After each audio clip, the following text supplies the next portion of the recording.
Hello everyone, welcome back to the UltFone channel. Does your iPhone encounter the headache of being stuck in a boot loop? No matter what you try, it still cannot return to normal. Don't worry, I will help you solve the iPhone boot loop problem. Let's get started. Before trying any of these methods, you can connect your iPhone to the charger and charge it for at least 15 to 30 minutes. This is to ensure that the iPhone has sufficient power. Method 1. Force restart your iPhone.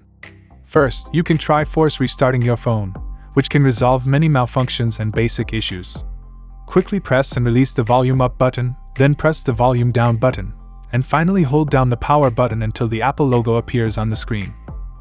Wait for a moment. If the iPhone restarts and returns to normal, it is successful. If the problem persists, you can try using a computer to resolve the issue. Method 2. Using Apple devices. If the force restart method does not work, you can try using an Apple devices to solve the problem.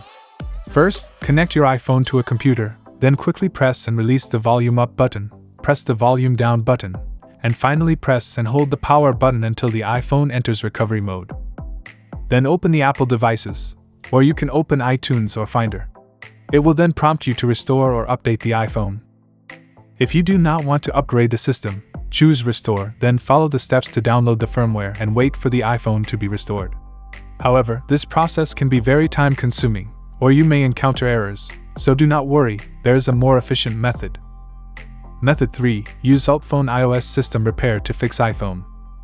If the problem persists, I recommend using UltFone iOS system repair for a standard repair. It is an iOS system repair software that can solve over 150 system issues without data loss. Common problems can also be fixed this way, and you can find the official UltFone download link below the video. First, connect your iPhone to the computer and enter recovery mode. Press and release the volume up button, then press the volume down button, and finally hold the power button until you enter recovery mode. Then click the Start Repair button in UltFone. Choose Standard Repair, download the appropriate firmware, and wait patiently. After the download is complete, start the standard repair process. The software will automatically fix the device's system issues. It takes about 10 minutes. And after the repair is finished, your iPhone will return to normal without losing any data. These methods should help you solve the problem. If this video has been helpful to you, don't forget to like and subscribe to our channel. Thank you for watching. See you in the next video.